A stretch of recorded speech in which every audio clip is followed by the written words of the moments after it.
बिस्मिल्लाहिर्रहमानिर्रहीम। अस्सलाम वालेकुम।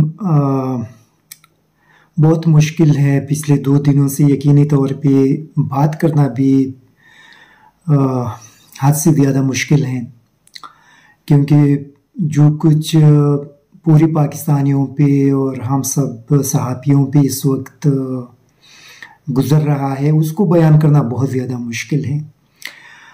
अरशद शरीफ शहीद की जो मैयत है वो कल तकरीबन सुबह सवेरे 3 बजे के लगभग इस्लामाबाद पहुंच जाएगी और जुमरात के दिन फिर उनका नमाज जनाजा इस्लामाबाद में होगा।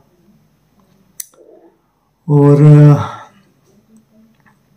जो सूरत हाल है उसको बयान करना यकीनी तौर पे इंसान की बस की बात नहीं है, क्योंकि इस दर्दनाक और अलमनाक मौके पे और जो उनके बच्चों को अगर आप देख लें, उनके वालिदा साहिबा को देख लें, उनकी अहलिया को देख ले और वहाँ पे उनके जो सूरत हाल देख ले कि जहाँ पे उनके घर के अंदर कोई भी मर्द मौजूद ना हो सिवाय उन बच्चों के, कि वहाँ पे आने वाले लोगों को उनके साथ बैठे और उनके साथ बात करे और लोग उनके साथ ताज़ियत करते हैं, उनके साथ बैठ जाए उनकी वालिदा साहिबा और हमारे दोस्त इमरान रियाज और बाकी जितने भी हमारे दोस्त जर्नलिस्ट है वो वहाँ पे मौजूद है। सारी चीज़ों को इमरान रियाज ने डील किया और आज शायद उनके अहलिया का वो ट्वीट आप लोगों ने देखा होगा कि जो मरियम औरंगज़ेब ने कहा कि उनकी डेड बॉडी वहाँ से रवाना हो गई है, और उस पर उन्होंने जवाब दिया कि जितना कुछ भी हुआ वो सहाबियों ने किया और हुकूमत ने उनके साथ कोई मदद नहीं की। देखिए, बहुत मुश्किल लम्हात है, बहुत ज़्यादा कुछ ऐसे लम्हात हैं जिसके हवाले से यकीनी तौर पे उसको बयान करना भी काफ़ी मुश्किल है। और जब आप उनके बच्चों को देख ले, उनकी वालिदा साहिबा, उनकी अहलिया को देख ले, तो फिर इंसान उस सूरत हाल को बर्दाश्त नहीं कर सकता। जो कुछ वहाँ पे आपको नज़र आएंगे और जो एक माहौल है उसको बयान करना बहुत ज़्यादा मुश्किल है, बहुत दर्दनाक है।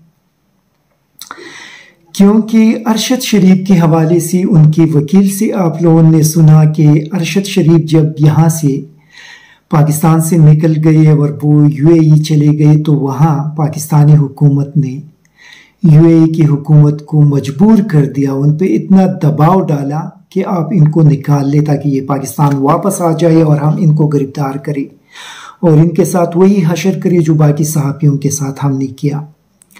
और यूएई हुकूमत ने उनको 24 या 48 घंटे का टाइम दिया कि आप निकल जाए, और फिर वो वहाँ से निकल गए और कीनिया पहुँच गए और कीनिया के अंदर ये उनकी शहादत हुई।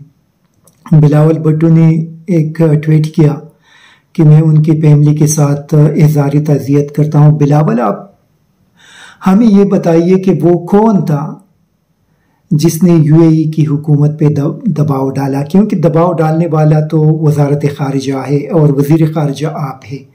आप पाकिस्तानी कौम को बताए और हमें बताए कि आपने क्यों यूएई की हुकूमत पे दबाव डाला कि आप उनको वहाँ से निकाल ले और आपने उनको कीनिया लेकर गए। क्या बिलावल पाकिस्तानी कौम को ये जवाब दे सकेंगे कि उन्होंने किसके कहने पे ये सारी चीज़ें किए थे? क्योंकि वो वज़ीर ख़ारिजा है और यूएई की हुकूमत के साथ अगर राब्ता है तो वज़ारत ख़ारिजा ने किया होगा और आपके सफ़ीर ने किया होगा। इसी वजह से हम चाहते हैं कि उनके तहकीकात में बिलावल भुट्टो और पाकिस्तान के यूएई के अंदर जो सफ़ीर है उसको भी शामिल कर दिया जाए, क्योंकि इनको शामिल तफ्तीश करना चाहिए ताकि ये बता सके कि इन लोगों ने किसके कहने पे मुत्तहिदा अरब अमारात की हुकूमत पे दबाव डाला था। अगर इन लोगों को शामिल तफ्तीश नहीं करेंगे तो तफ्तीश मुकम्मल नहीं होगी। इसी तरह आप देख लें कि कीनिया के अंदर सूरत हाल ये है कि उनके एक इदारा है जो वहाँ पे पुलिस के हाथों जिन लोगों को मारा जाता है, जो गायब है, मिसिंग वॉइस ऑफ कीनिया, इनकी रिपोर्ट है कि 2007 से लेकर 2022 तक कीनियन पुलिस ने 1286 लोगों को टारगेट किलिंग में मारा और 241 लोगों को गायब कर दिया। कीनिया की पुलिस अगर आप उनको 500, 600, $1000 देंगे तो बड़े आसानी के साथ अगर आप चाहते हैं कि किसी बंदे को मारे तो वो आपके लिए मार देते हैं और फिर वहां पे पुलिस के खिलाफ कोई कार्रवाई नहीं होती, क्योंकि इन सारे केसेस में आप देख लीजिए तकरीबन 1500 से ज्यादा केसेस बनते हैं और उसमें सिर्फ 28 केसेस इस वक्त अदालतों के अंदर जेर समाअत हैं, बाकी जो है उनको माफ कर दिया।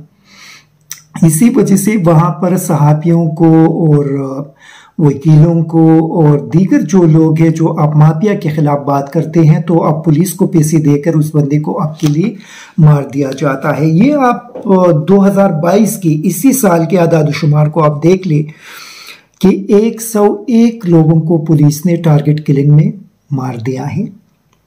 पिछले साल 2021 में 219 लोगों को मार दिया था, 2020 में 168 लोगों को मार दिया था और 2019 में 145 लोगों को मार दिया था और इसमें ज़्यादातर सहाबी, वकला और जो माशरे के अंदर आवाज़ उठाने वाले लोग हैं वो शामिल थे।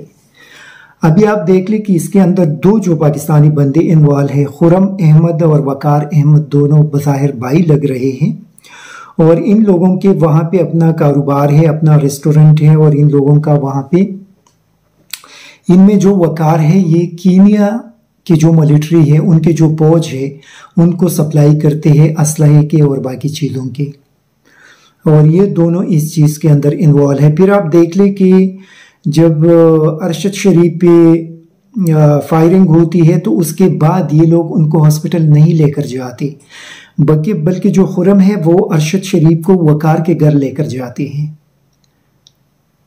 और फिर आप इसको देख ले कि वहां पे जब फायरिंग होती है ये कहते हैं कि हमने गाड़ी पे फायरिंग की, बज़ाहिर तो लग ऐसा रहा है कि गाड़ी पे फायरिंग नहीं हुई।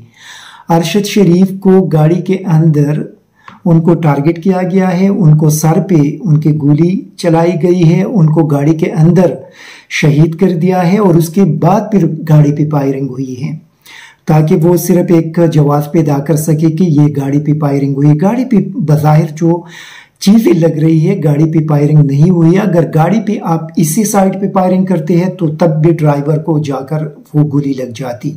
आपने पीछे से फायरिंग की है तब भी वो बताते हैं कि हमने 9 बुलेट्स फायर की है, तो वो ड्राइवर किस तरह बिल्कुल महफूज रहा, ये जो खुरम है। अभी सवाल ये है कि ये दोनों जो है इनको पाकिस्तान शिफ्ट करना चाहिए ताकि इनसे यहाँ पे इन्वेस्टिगेशन हो सके, और दूसरा ये कि उनके जो मोबाइल्स हैं वो उनकी फैमिली को मिलना चाहिए क्योंकि उसके अंदर सारी चीज़ें उसके अंदर होंगे और उससे काफ़ी सारी चीज़ें सामने आ जाएंगे। अभी देखना ये है कि ये चीज़ें किस तरह यहाँ पे पाकिस्तान पहुँच जाते हैं या उसको गायब कर दिया जाता है, क्योंकि जो नैरोबी के एक जर्नलिस्ट हैं केटी पीटरसन, उनका एक ट्वीट है और वो कहती है कि ये टारगेट किलिंग था, ये कोई गलती से उनको शहीद नहीं किया गया और हर कोई कीनिया के अंदर जानते हैं कि अगर आप किसी को मारना चाहते हैं तो आप पुलिस को पैसे दे दें और वो आपके लिए मार देंगे। ये इस केस के पूरी सूरत हाल है। अभी काफी सारी चीजें उसके अंदर आ रहे हैं, लेकिन ये है कि पाकिस्तान के अंदर इन्वेस्टिगेशन से ये तवक्को करना कि जो असल मुजरिम है वो सामने आ जाएंगे वो फजूल होगा। अरशद शरीफ ने पाकिस्तानी कौम के लिए कुर्बानी दी, बस उनकी कुर्बानी थी और वो इस दुनिया से चले गए। बाकी ये कहना कि असल जो मुजरिम है उन तक पहुंचाएंगे तो ये इम्पॉसिबल है, क्योंकि पाकिस्तान के अंदर जिन लोगों ने ये काम किया है तो उन तक पहुंचना और उन पे हाथ डालना बहुत ज़्यादा मुश्किल है। उसका एक बड़ा आसान मिसाल मैंने आपको बिलावल भुट्टो और पाकिस्तान के सफीर जो यूएई के अंदर है उनका दिया। क्या उनको कोई शामिल तफ्तीश करेंगे और उनसे ये सवाल किया जाएगा कि उन्होंने यूएई की हुकूमत को किसके कहने पे क्या कहा था और उनको प्रेशर किया था कि आप उनको वहाँ से निकाल ले ताकि ये कीनिया चले जाए। ये चीज़ सामने आ जाएंगे आपके ख्याल में? पॉसिबल ही नहीं है पाकिस्तान के अंदर। तो जो सूरत हाल है वो उसने हम सबको मायूस किया है बहुत ज़्यादा। आप यकीन करें कि पाकिस्तान के अंदर अरशद शरीफ के अल्फाज नहीं है किस तरह बयान करे। जो कुछ हुआ, जो जुल्म हुआ, जो क्या अल्फाज उसके लिए इस्तेमाल करें, ऐसे अल्फाज तो नहीं है।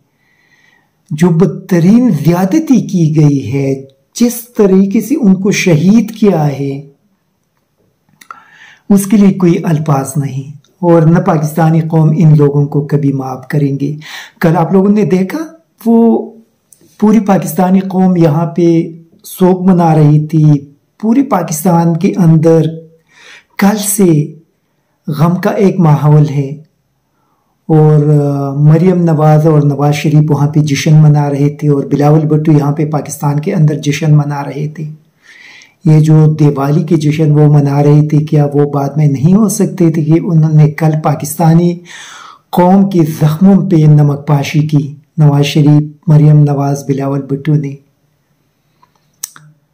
कितना बड़ा जुल्म है। आप खुद ही सोच लें, हम नहीं कहेंगे इस हवाले से, सिर्फ आप लोग सोच लें कि ये इंसाफ है जो कुछ पाकिस्तानी कौम के साथ किया गया, उनके जख्मों पे जो नमक पाशी की गई। लेकिन बस हम यही कहेंगे कि जिन लोगों ने ये काम किया है, अल्लाह ताला उनको और उनके ख़ानदानों को और उनकी पूरी नस्ल को नेस्तो नाबूद कर दे, उनको तबाह कर दे और उनको ऐसा निशान इबरत बनाए कि वो पूरी दुनिया के लिए एक इबरत का निशान बन जाए। Thank you very much. ISTV Pakistan को सब्सक्राइब करें और बेल आइकन को दबाएं मज़ीद वीडियो और अपडेट्स के लिए।